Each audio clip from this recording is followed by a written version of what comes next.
Hello everyone, welcome to old school mentors, a unit of KCZ. Myself doctor Ravit आपके forestry exam के physics और chemistry के questions कराऊंगा। मुझे उम्मीद है आपको पहले वाले सेशन के जो क्वेश्चंस हुए थे फिजिक्स के वो आपको समझ आ गई होगी अच्छे से। आज हम आपको metals and non metals chemistry का जो पार्ट है उसके कुछ क्वेश्चंस कराएंगे। तो देखते हैं पहला क्वेश्चन। पहला क्वेश्चन है हमारे पास, which of the following is the physical properties of metal? High reactivity, malleability, low melting point, non conductivity. इसका आंसर आपको पता ही होगा कि जो मेटल्स होते हैं उनको हम थिन शीट्स में ड्रॉ कर सकते हैं, उसी प्रॉपर्टी को बोला जाता है मैलिएबिलिटी। तो इसका करेक्ट ऑप्शन हो जाएगा, इसका करेक्ट ऑप्शन रह जाएगा मैलिएबिलिटी की। जो मेटल्स होते हैं उनको हम थिन शीट्स की तरह बना सकते हैं और उसी प्रॉपर्टी को बोला जाता है मैलिएबिलिटी। और बाकी रहा लो मेल्टिंग पॉइंट, आपको पता है मेटल्स का मेल्टिंग पॉइंट बहुत हाई रहता है। नॉन कंडक्टिविटी ऐसा कुछ भी नहीं है, वो इलेक्ट्रिसिटी को भी कंडक्ट करते हैं, हीट को भी कंडक्ट करते हैं। और हाई रिएक्टिविटी सभी की नहीं कह सकते, क्योंकि बहुत सारे रिएक्टिव भी होते हैं, बहुत सारे लीस्ट रिएक्टिव भी रहते हैं। लेकिन जो एक प्रॉपर्टी है मेटल्स की जो डायरेक्ट कैटेगराइज करती है उनको मेटल्स में, जो कि नॉन मेटल्स में नहीं होती, वो होती है मैलिएबिलिटी। और इसके अलावा एक और प्रॉपर्टी आपको पता होगी, वो है डक्टिलिटी। डक्टिलिटी क्या होता है? जिससे उनको वायर्स में बनाया जा सकता है। और मैलिएबिलिटी जो होती है उससे उनको थिन शीट्स में बनाया जा सकता है। जैसे आपने देखा होगा एल्युमिनियम फॉइल कितनी पतली होती है, मेटल ही है, उसी को हम शीट्स में बना पा रहे हैं, उसी प्रॉपर्टी को बोलते हैं मैलिएबिलिटी। नेक्स्ट क्वेश्चन देखते हैं। दूसरा क्वेश्चन है हमारे पास, which metal is the best conductor of electricity? Option है हमारे पास सिल्वर, मैग्नीशियम, कॉपर, एल्युमिनियम। तो आपको पता होगा कि बेस्ट कंडक्टर ऑफ इलेक्ट्रिसिटी इसमें से सिल्वर रहेगा। बात यह है कि हमारे पास जो मार्केट में वायर्स आती है वो कॉपर की बनी होती है। कॉपर की इसलिए होती है क्योंकि सिल्वर जो है हमारे पास बहुत महंगा रहता है, इसीलिए हम सिल्वर के बाद जो बेस्ट माना जाता है उसको हम कॉपर को लेते हैं। सिल्वर महंगा है इसीलिए उसका ज़्यादा यूज़ नहीं होता, बस जो बेस्ट कंडक्टर ऑफ इलेक्ट्रिसिटी है वो हमारा सिल्वर रहेगा। तो इसका ऑप्शन रह जाएगा हमारे पास सिल्वर, फर्स्ट वाला ऑप्शन। नेक्स्ट क्वेश्चन देखते हैं।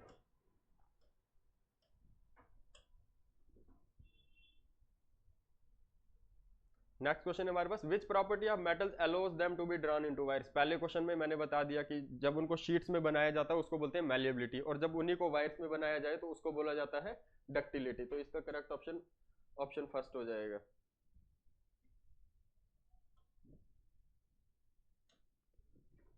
इसका हो जाएगा डक्टिलिटी, जिससे इसको वायर्स में बनाया जा सकता है। नेक्स्ट क्वेश्चन देखते हैं। नेक्स्ट क्वेश्चन है हमारे पास, what happens to the density of metals as temperature decreases? सबसे पहले ये पता होना चाहिए कि जब टेम्परेचर इंक्रीज होता है तो उनकी वॉल्यूम इंक्रीज होती है। अगर टेम्परेचर इंक्रीज हो रहा है तो उनकी वॉल्यूम इंक्रीज होती है।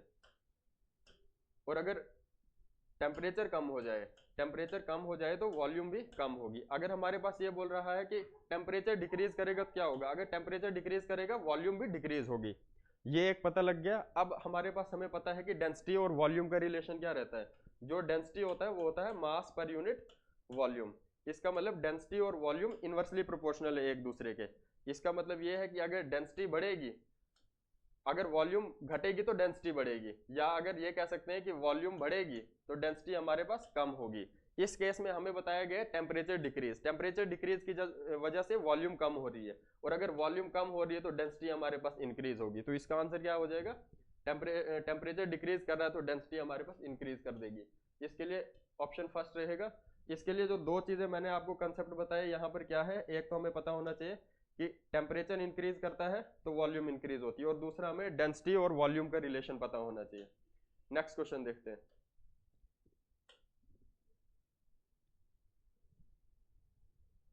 नेक्स्ट क्वेश्चन है हमारे पास, which metal does not react with water और स्टीम? ऑप्शन है हमारे पास सोडियम, मैग्नीशियम, आयरन और प्लेटिनम। आपको पता होगा सोडियम हाईली रिएक्टिव है, ये तो वाटर के साथ बहुत अच्छे से रिएक्ट कर देगा।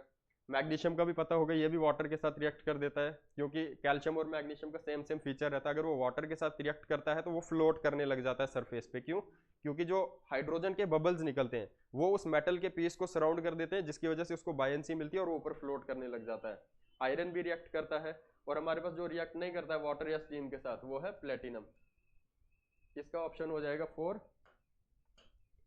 नेक्स्ट क्वेश्चन देखते हैं। नेक्स्ट क्वेश्चन है हमारे पास, which metal is use for galvanising iron? Galvanisation तो आपको पता ही होगा, depositing a layer of zinc on metal surfaces. तो इसका ऑप्शन क्या हो जाएगा? जिंक। बहुत इजी है, कॉमन है। नेक्स्ट क्वेश्चन देखते हैं।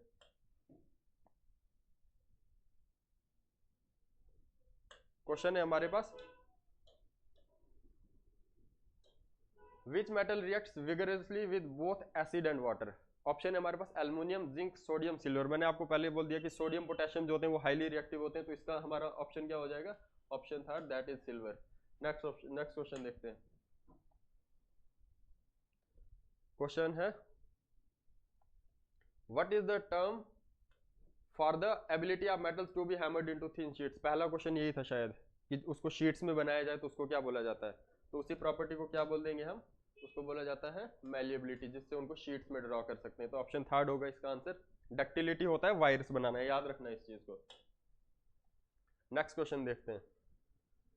क्वेश्चन है, which metal is commonly use for making cooking utensil due to its non reactivity with food? सबको पता होगा, घर में बर्तन सबके होते हैं, उन पे लिखा भी होता है स्टेनलेस स्टील, क्योंकि ये लीस्ट रिएक्टिव होता है, रिएक्ट नहीं करता है, नॉन रिएक्टिव होता है। जो फूड स्टफ हमारा होता है, ऑयल्स वगैरह जो कुछ, उसके साथ रिएक्ट नहीं करता है, एसिड बेसिस जो भी हो।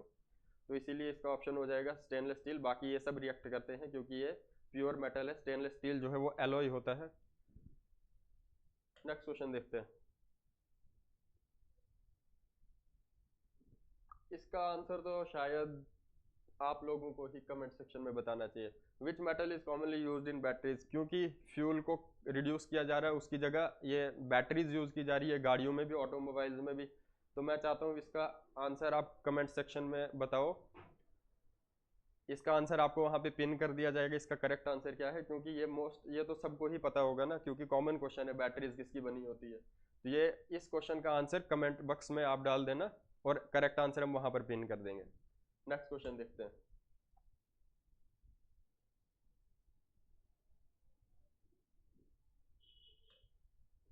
क्वेश्चन है हमारे पास, which metal is often alloyed with iron to make stainless steel? ऊपर ही आया था हमारे पास कि स्टेनलेस स्टील को यूज किया जाता है यूटेंसिल बनाने के लिए, क्योंकि ये लीस्ट रिएक्टिव रहता है।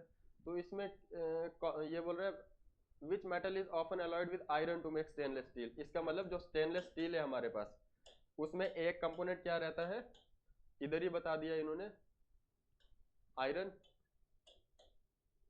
इसके साथ दूसरा कंपोनेंट क्या होता है? इसके साथ दूसरा ऑप्शन है हमारे पास क्रोमियम, कॉपर, सिल्वर, जिंक। तो इसका आंसर रहता है, दूसरा पार्ट रहता है इसका क्रोमियम। और स्टेनलेस स्टील में आपने बहुत जगह देखा होगा निकल भी डाल दिया जाता है थोड़ा सा, बट मेन जो होता है उसमें क्रोमियम को डाला जाता है। तो इसका करेक्ट ऑप्शन हो जाएगा ऑप्शन ए।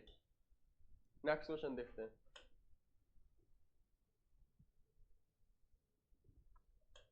क्वेश्चन है, which metal is used in aircraft construction due to its light weight and strength? आपको पता ही होगा एल्युमिनियम जो होता है, एल्युमिनियम का बहुत जगह यूज किया जा रहा है, घर में भी, कंस्ट्रक्शन में भी, क्योंकि उसका लाइट वेट होता है, स्ट्रेंथ भी अच्छी होती है, इसीलिए एल्युमिनियम को यूज किया जाता है। जो कि एयरक्राफ्ट वगैरह होते हैं उनके बॉडी पार्ट्स बनाने के लिए एल्युमिनियम को यूज किया जाता है।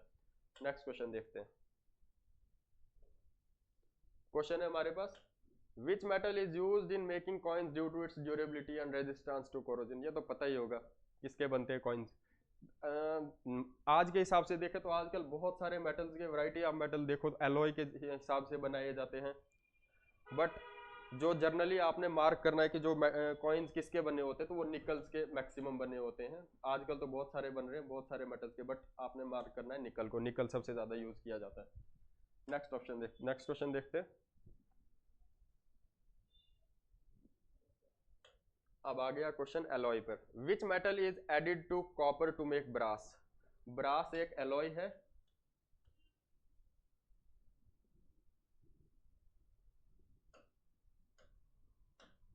ब्रास में दो मेटल यूज किए जाते हैं बनाने के लिए, एक होता है कॉपर, दूसरा होता है हमारा जिंक। और इसी का अगर दूसरा देख ले ब्रॉन्ज, उसमें एक कंपोनेंट सेम रहता है कॉपर, और उसकी जगह जिंक की जगह टिन यूज किया जाता है। तो हमारे पास क्वेश्चन पूछा गया था ब्रास में कॉपर के साथ किसको ऐड किया जाता है, तो इसका करेक्ट ऑप्शन क्या हो जाएगा? Zinc, option A. Next question देखते हैं।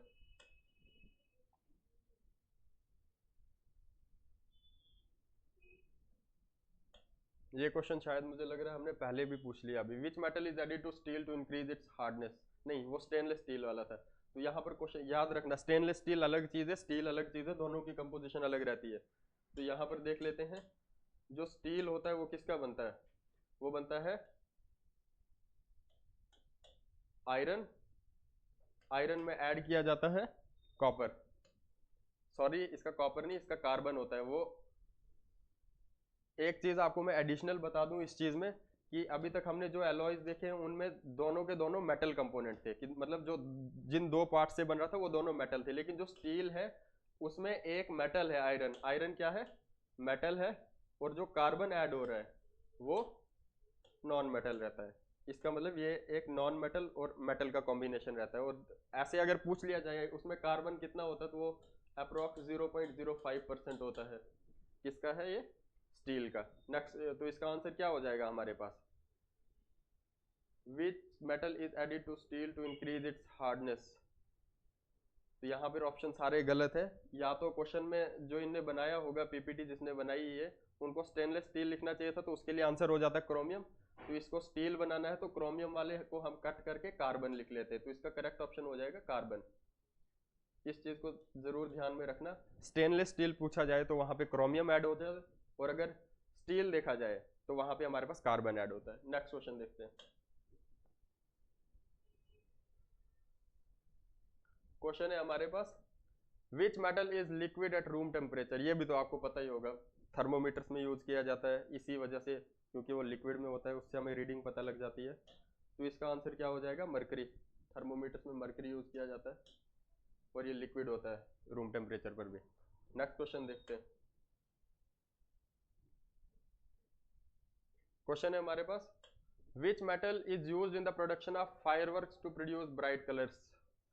कभी ये क्रैकर्स वगैरह देखे होंगे, उनके इंग्रेडिएंट्स में आपको ये वाला कंपोनेंट मिल ही जाएगा, मैग्नीशियम। मैग्नीशियम को यूज किया जाता है, क्योंकि जब इनको हीट मिलती है, एक्साइट होते हैं, तो ये जब वापस रिड्यूस होते हैं, लो एनर्जी में आते हैं, तो वो एनर्जी, लाइट जब एनर्जी एमिट करते हैं तो वो लाइट के फॉर्म में आती है, इसीलिए उनको ब्राइट कलर्स देते हैं।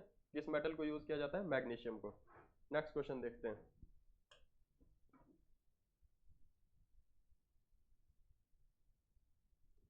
क्वेश्चन है हमारे पास, which metal is commonly used in the manufacturing of aircraft engines due to its high temperature resistance.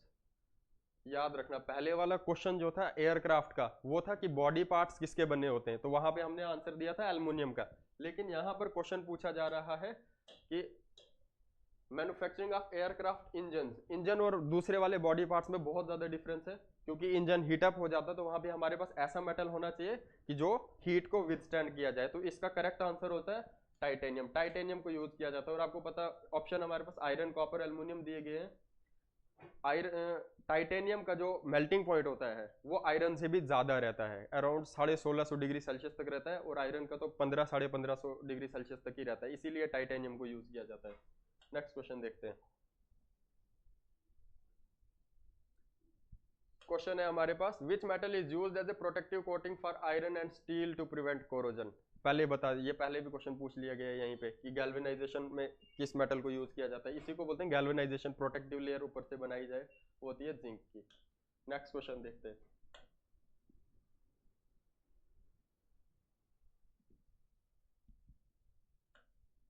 Which metal is a good reflector of light and is used in mirrors. तो mirrors के पीछे जो coating होती है वो silver की जाती है। आपको पीछे अलग अलग कलर्स भी दिखते होंगे, वो पेंट किया जाता है उसके बाद में, लेकिन जो मेन कंपोनेंट आता है सिल्वर की पेंटिंग की जाती है उस पर। नेक्स्ट क्वेश्चन देखते हैं।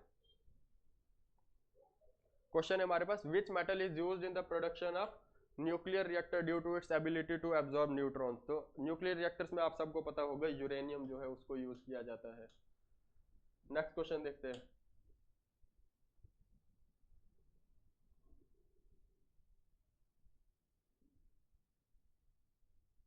न्यूक्लियर रिएक्टर,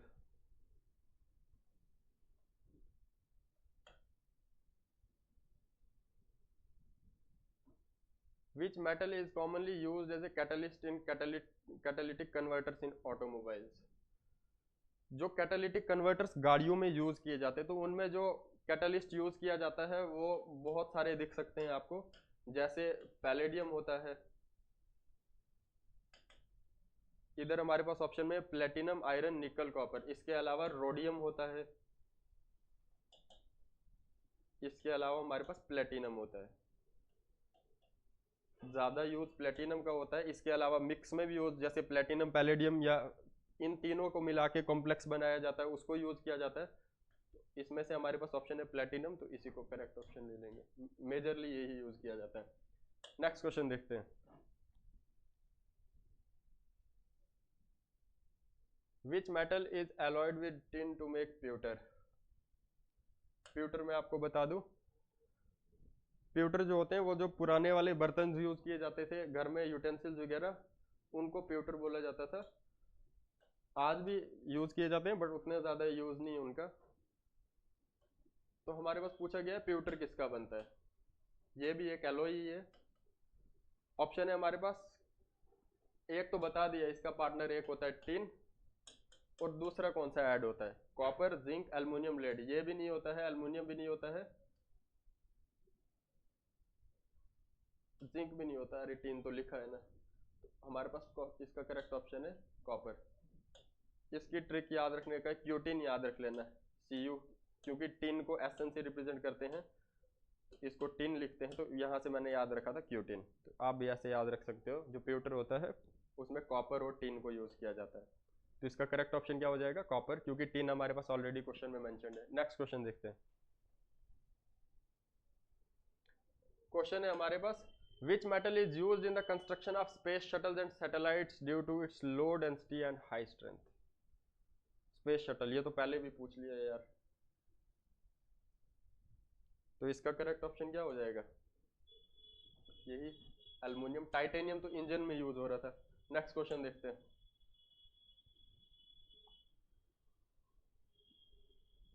क्वेश्चन बोल रहे हैं हमारे पास, when calcium reacts with water it start floating on water surface due to the air bubbles of which gas?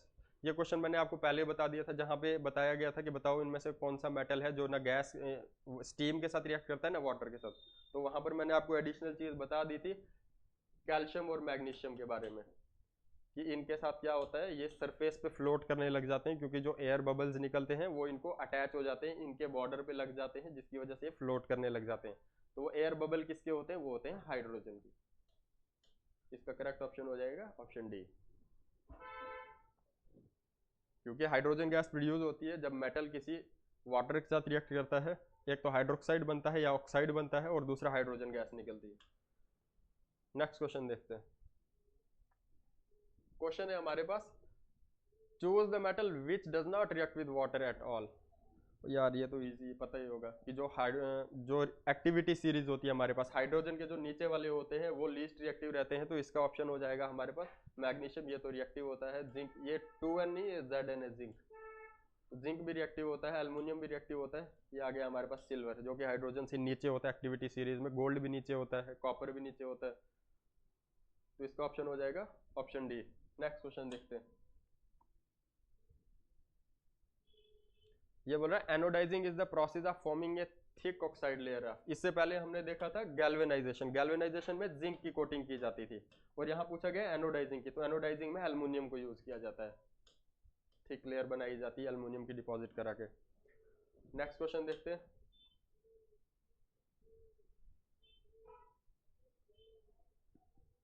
Question है हमारे पास, which of the following is an amphoteric oxide? Amphoteric oxide तो वो ऑक्साइड होता है जो acidic nature भी show करता है और बेसिक नेचर भी शो करता है। तो इसमें हमारे पास ऑप्शन है जो दूर से एलिमिनेट हो जाएंगे, सोडियम भी नहीं होता, मैग्नीशियम भी नहीं होता, पोटेशियम भी नहीं होता, बचा एल्युमिनियम। इसके अलावा अगर आपको बेरिलियम दिख जाए, बेरिलियम का ऑक्साइड भी जो होता है वो एम्फोटेरिक होता है, एल्युमिनियम का भी एम्फोटेरिक होता है, टिन का भी होता है।